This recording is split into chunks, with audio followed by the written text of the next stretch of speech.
శ్రీ మహాగణాధిపతయే నమః, శ్రీమాత్రే నమః. మాచిరాజు భక్తి ప్రేక్షకులందరికీ నమస్కారం. 2026 సంవత్సరంలో ఆగస్టు 1వ తేదీ నవగ్రహాల్లో శుక్రుడు సింహరాశిలో నుంచి కన్యా రాశిలోకి మారుతున్నాడు. అంటే శుక్రగ్రహానికి కన్యా సంక్రమణం జరుగుతోంది. అలా కన్యా రాశిలోకి ప్రవేశించిన శుక్రుడు మళ్ళీ సెప్టెంబర్ 6వ తేదీ కన్యా రాశిలో నుంచి తులారాశిలోకి మారతాడు. అంటే ఆగస్టు 1వ తేదీ నుంచి సెప్టెంబర్ 5వ తేదీ వరకు నవగ్రహాలలో శుక్రుడు కన్యా రాశిలో ఉంటాడు. ఈ శుక్రుడి కన్యా సంక్రమణము 12 రాశుల వారికి ప్రత్యేకమైన ఫలితాలను ఇస్తుంది. సహజ సిద్ధంగా జ్యోతిష శాస్త్రంలో నవగ్రహాలలో శుక్రుడు దాంపత్య కారకుడు, వివాహ కారకుడు, భార్యాభర్తల మధ్య అనుబంధాన్ని పెంపొందింపజేసే గ్రహము. కళారంగంలో రాణించాలన్నా, సినిమా టీవీ రంగాల్లో మంచి అవకాశాలు రావాలన్నా, సంగీత నాట్య రంగాల్లో లలిత కళల్లో తారాస్థాయికి ఎదగాలన్నా శుక్రుడి బలం కావాలి. అలాగే అందానికి సంబంధించిన వ్యాపారాలు, టెక్స్టైల్, లేడీస్ ఎంపోరియం, బొటిక్ లాంటి వ్యాపారాలు, కాస్మెటిక్స్ బిజినెస్, వీటిల్లో లాభాలు రావాలన్నా శుక్రుడి అనుగ్రహం ఉండాలి. శుక్రుడు యోగిస్తే రాజయోగం కలిగి విశేషమైన ధనలాభం కలుగుతుంది. అటువంటి శుక్రుడు సింహరాశిలో నుంచి కన్యా రాశిలోకి మారటం అనేది 12 రాశుల మీద ఎలాంటి ప్రభావాన్ని కలిగింపజేస్తుందో ఈ వీడియోలో మనం తెలుసుకుందాం. ముందుగా మేషరాశి.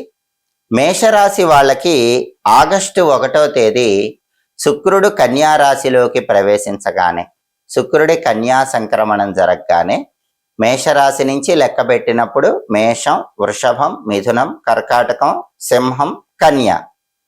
శుక్రుడు 6వ స్థానంలోకి ప్రవేశిస్తున్నాడు కాబట్టి 6వ స్థానంలో శుక్రుడు ఉండటం అనేది మేషరాశి వాళ్ళకి ఎటువంటి ఫలితాలను కలిగింపజేస్తుందో జ్యోతిష శాస్త్ర ప్రామాణిక గ్రంథాలలో ఒక శ్లోకం ద్వారా చెప్పడం జరిగింది. ఆ శ్లోకాన్ని పరిశీలిస్తే 6వ స్థానంలో ఉన్నటువంటి శుక్రుడు ఎటువంటి ఫలితాలు ఇస్తాడంటే, విరోధ శత్రు పీడాచ జ్ఞాతీనాంచ విరోధతః అసౌఖ్యం ధారపుత్రాద్యై షష్ఠిగే భృగునందనే అంటూ జ్యోతిష శాస్త్రంలో ఒక శ్లోకం చెప్పారు.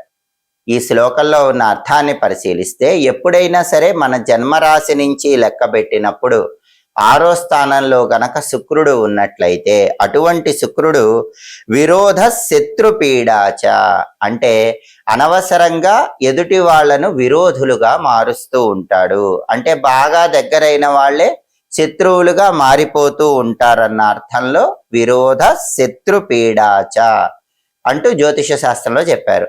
అంతేకాకుండా మనకి ఇంతకు ముందు ఎవరైతే శత్రువులుగా ఉన్నారో వాళ్ళందరూ ఎక్కువగా మనల్ని పీడిస్తూ ఉంటారు. 6వ స్థానంలో శుక్రుడు అలాంటి ఫలితం ఇస్తాడు. అలాగే జ్ఞాతీనాంచ విరోధతః అంటే అర్థం ఏంటంటే, జ్ఞాతీనాంచ అంటే మన దగ్గర బంధువులు, మన సొంత వాళ్ళు, మనకు బాగా రక్త సంబంధం ఉన్న వాళ్ళు కూడా విరోధతః విరోధులుగా మారిపోయేలాగా నవగ్రహాలలో శుక్రుడు చేస్తాడు. కాబట్టి 6వ స్థానంలో శుక్రుడు ఉండటం వల్ల మేషరాశి వాళ్ళు ఎలాంటి జాగ్రత్తలు తీసుకోవాలంటే, బంధువులతో గాని మిత్రులతో గాని శత్రుత్వం లేకుండా జాగ్రత్తగా మాట్లాడే ప్రయత్నం చేయాలి. అవసరమైనంత మేరకే మాట్లాడుతూ ఉండాలి, చిరునవ్వుతో ఉండాలి. వాళ్ళు ఏదైనా మాట అన్నా కూడా వెంటనే స్పందించకుండా జాగ్రత్తగా వ్యవహరిస్తూ ఉండాలి. ఇంకా శ్లోకంలో ఏం చెప్పారు, అసౌఖ్యం ధారపుత్రాద్యై అంటే అర్థం ఏంటంటే, ప్రతి విషయంలో కూడా సౌఖ్యము తక్కువ ఉంటుంది, అసౌఖ్యం పెరుగుతూ ఉంటుంది.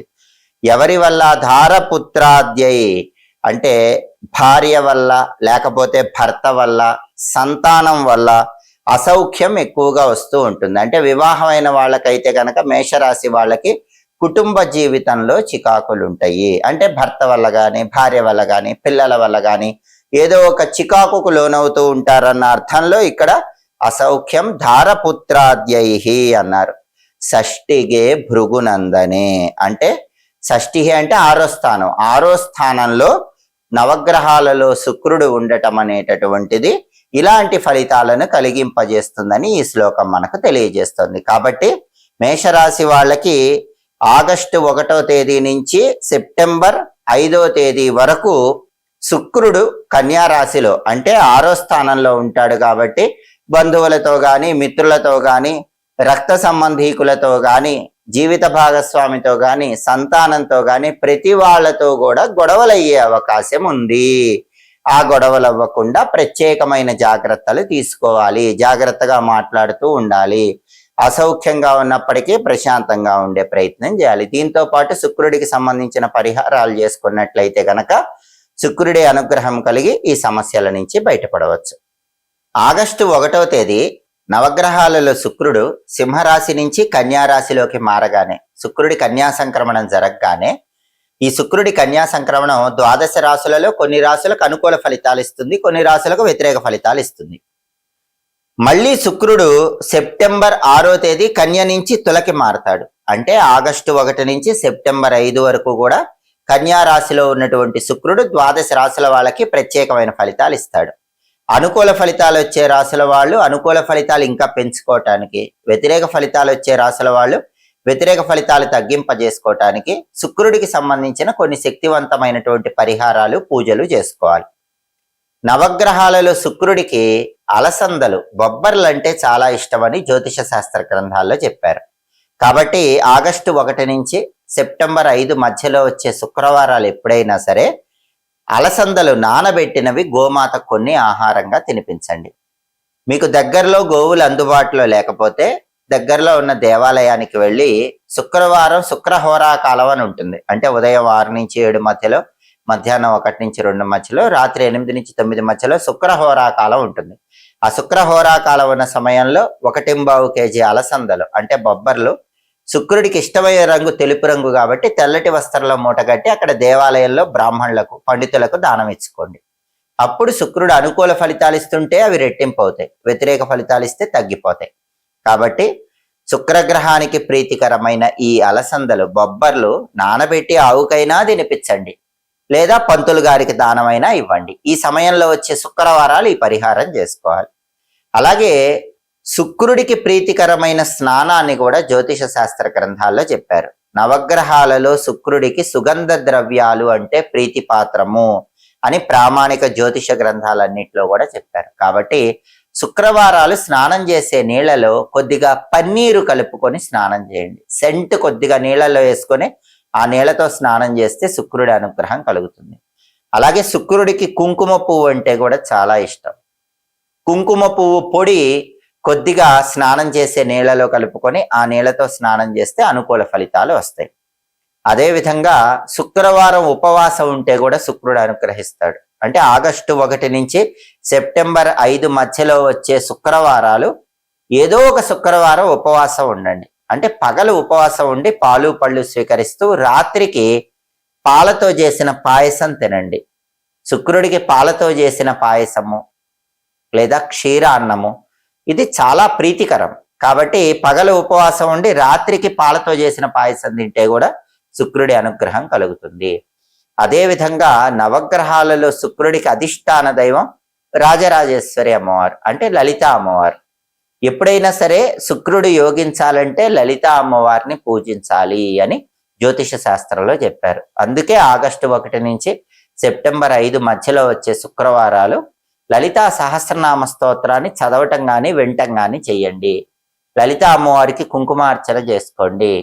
ఇంట్లో శ్రీచక్రం ఉన్న వాళ్ళు శ్రీచక్రాన్ని కుంకుమార్చన చేసుకోండి.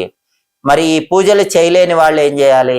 శ్రీమాత్రే నమః, ఓం శ్రీ రాజమాతంగ్యై నమః, ఈ 2 మంత్రాలు ఈ సమయంలో వచ్చే శుక్రవారాలు చదువుకోండి. అలా చదువుకుంటే శుక్రుడికి అధిష్టాన దేవత రాజరాజేశ్వరి దేవి లలిత అమ్మవారు కాబట్టి శుక్రుడి సంపూర్ణమైన అనుగ్రహం లభిస్తుంది. వ్యతిరేక ఫలితాలుంటే తొలగిపోతాయి, అనుకూల ఫలితాలుంటే రెట్టింపు అవుతాయి. ఈ ప్రత్యేకమైన విధి విధానాలు పాటించుకోండి.